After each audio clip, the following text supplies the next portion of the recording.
குட்டீஸ், welcome to our channel. இன்றைக்கி நம்ம சேனலில் என்ன பார்க்க போகிறோன்னு பார்த்தீங்கன்னா 5th ஸ்டாண்டர்ட் செகண்ட் டேர்மில் இருக்கக்கூடிய சோசியல் சயின்ஸ் ஒர்க் புக்கோட ஆன்சர்ஸ் தான் பார்க்க போகிறோம். சரிங்களா?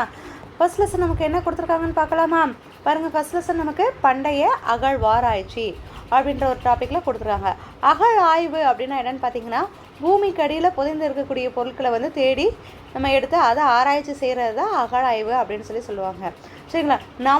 தமிழ்நாட்டில் 1961 என்ன பண்ணியிருக்காங்கன்னா, தொல்லியல் துறை அப்படின்ற ஒரு துறையை ஆரம்பிச்சிருக்காங்க. அந்த துறை என்ன பண்ணும் அப்படின்னா, பூமிக்கடியில் இருக்கக்கூடிய பொருட்கள் எல்லாம் தோண்டி எடுத்து ஆராய்ச்சி பண்ணுறது தான் அந்த துறை.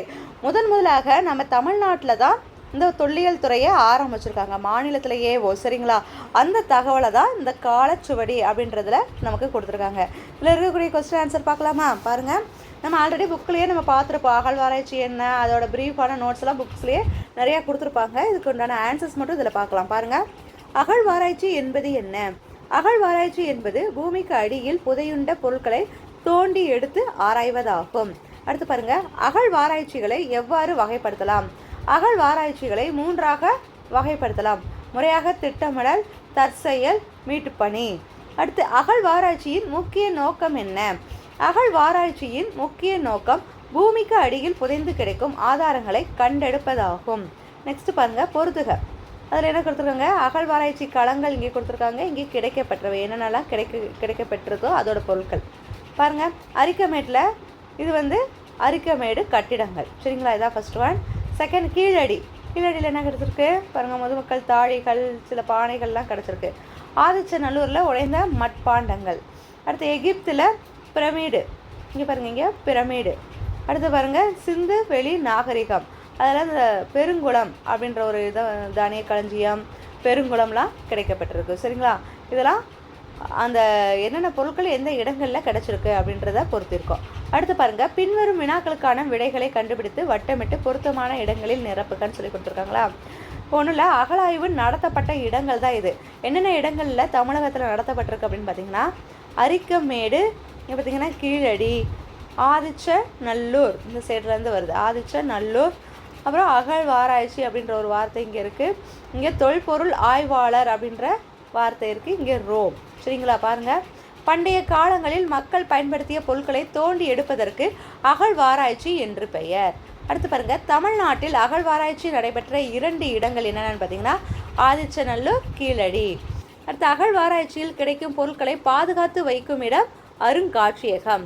அடுத்து, கீழடி அகழ்வாராய்ச்சியில் கிடைத்த பொருட்கள் இந்தியாவிற்கும் ரோம் நாட்டிற்கும் இடையே நிலவிய வாணிப தொடர்பை உறுதி செய்கின்றன. சரிங்க, எங்கே கிடைச்ச அகழ்வாய்வு? கீழடியில். அடுத்து, அகழ்வாராய்ச்சி செய்பவர் தொல்பொருள் ஆய்வாளர் என அழைக்கப்படுகிறார். சரிங்களா? தொல்பொருள் ஆய்வாளர் தான் அகழ்வாராய்ச்சி செய்பவர் நம்ம சொல்கிறோம். அடுத்து பாருங்கள், குறுக்கெழுத்து புதிர்க்கான விடையை கண்டுபிடித்து எழுதுகன்னு சொல்லி கொடுத்துருக்காங்களா? என்ன கொஸ்டின் கேட்டிருக்காங்க? ஆதிச்சநல்லூர் அகழ்வாராய்ச்சியில் கிடைத்த புலி, மான், யானை உருவங்கள் செய்ய பயன்படுத்தப்பட்ட லோகம் என்ன லோகத்தில் பயன்படுத்திருக்காங்கன்னா, வெண்கலம். அடுத்து, புதுச்சேரி அருகிலுள்ள அகழ்வாராய்ச்சி களம் அரிக்கமேடு. அரிக்கமேடு எங்கே இருக்குன்னா, புதுச்சேரிக்கு பக்கத்தில் இருக்குது. சரிங்களா? அடுத்து, அகழ்வாராய்ச்சி பொருள்களுக்குரிய பெயர்களை எழுதுக. இங்கே சில படங்கள்லாம் இருக்குல்ல, அதுக்கு உண்டான பெயர்களை நம்ம எழுதணும்.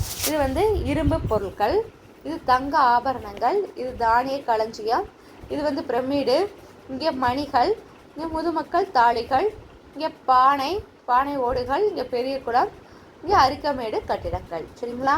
அடுத்து பாருங்கள், இங்கே நாணய உருவாக்குவேன்னு சொல்லி கொடுத்துருக்காங்களா? அகழ்வாராய்ச்சியில் கண்டெடுத்த பொருட்களில் உனக்கு பிடித்ததை வரைந்து அதை பற்றி எழுதுக. இங்கே நிறைய பொருட்கள் இருக்குது.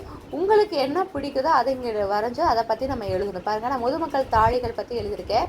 அதை என்ன பண்ணுவாங்கன்னு பாருங்கள். ஆதிச்சநல்லூரில் முதுமக்கள் தாழிகள் கண்டெடுக்கப்பட்டன. முதுமக்கள் தாழி என்பது இறந்து போனவர்களின் உடலை ஒரு தாழியில் இட்டு மண்ணுக்கடியில் புதைத்து வைப்பதாகும். ஈமத்தாழிகள் என்றும் அழைக்கப்படும். இவை பற்றி சங்க பாடல்களிலும் குறிப்புகள் உள்ளன. இவ்வாறு புதைக்கப்பட்ட தாழிகள் தமிழ்நாட்டில் பல இடங்களில் கிடைத்துள்ளன. சரிங்களா? அப்போ முதுமக்கள் தாழி எதுக்கு பயன்படுறாங்க? இறந்து போனவர்களோட உடலை அதில் இட்டு மண்ணுக்கடியில் புதைச்சு வைப்பாங்க. அதுக்கு தான் அந்த முதுமக்கள் தாழிகளை பயன்படுத்துகிறாங்க. அடுத்து பாருங்கள், வளரறி மதிப்பீடுன்னு சொல்லி கொடுத்துருக்காங்களா? அதில் சரியான விடையை தேர்ந்தெடுத்து விடைத்தாளில் நிழலிடுக. பாருங்கள், அகழ்வாராய்ச்சியின் முக்கிய நோக்கம் என்ன நோக்கம்? புதைந்து கிடக்கும் ஆதாரங்களை கண்டெடுத்தல். அடுத்து, இந்திய அகழ்வாராய்ச்சி காலம் அல்லாதது எது? எகிப்து. அடுத்து பார்த்தீங்கன்னா கீழடி அகழ்வாராய்ச்சி அருங்காட்சியகம் அமைந்துள்ள மாவட்டம் சிவகங்கை. நெக்ஸ்ட் ஒன், கீழடி அகழ்வாராய்ச்சியில் கண்டெடுத்த மண் பாண்டங்களில் பொறிக்கப்பட்டுள்ள எழுத்துக்கள் தமிழ் பிராமி எழுத்துக்கள். நெக்ஸ்ட் பாருங்க, அகழ்வாராய்ச்சியில் கிடைக்கும் பொருட்களை ஆராய்ச்சி செய்பவர்கள் தொல்பொருள் ஆய்வாளர்கள் எனப்படுவர். அடுத்து, ஆதிச்சநல்லூர் அகழ்வாராய்ச்சி களம் எந்த மாவட்டத்தில் உள்ளது? தூத்துக்குடி. அடுத்து பார்த்தீங்கன்னா ரோம் நகருடன் வாணிப தொடர்பு கொண்டிருந்த புதுச்சேரிக்கு அருகிலுள்ள அகழ்வாராய்ச்சி களம் எது? அரிக்கமேடு. நெக்ஸ்ட் ஒன், 5ஆம் வகுப்பு பயிலும் அருண் தன் குடும்பத்தினருடன் சென்று வந்த அருங்காட்சியகத்தில் முதுமக்கள் தாழிகள், புலி, மான், யானை போன்ற வெண்கலத்தால் ஆன விலங்குகளின் உருவங்களை பார்த்து வந்ததாக கூறினான்.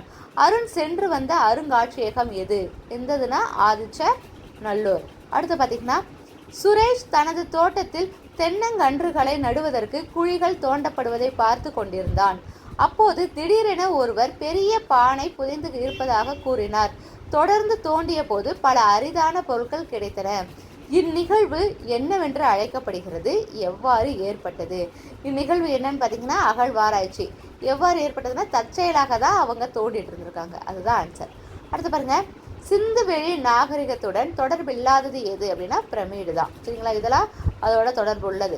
பெரிய குளம், தானிய களஞ்சியம், நகர திட்டமிடலாம், இதுதான் தொடர்பு அல்லாதது. இந்த ஆன்சர்ஸ் எல்லாம் இங்கே மார்க் பண்ணிடுங்க. சரிங்களா குட்டீஸ்? ஓகே, இந்த வீடியோ முடிஞ்சு நெக்ஸ்ட் ஒரு வீடியோவில் நெக்ஸ்ட் லெசனோட ஆன்சர்ஸை நம்ம எடுத்து வரலாம். Okay, thank you students.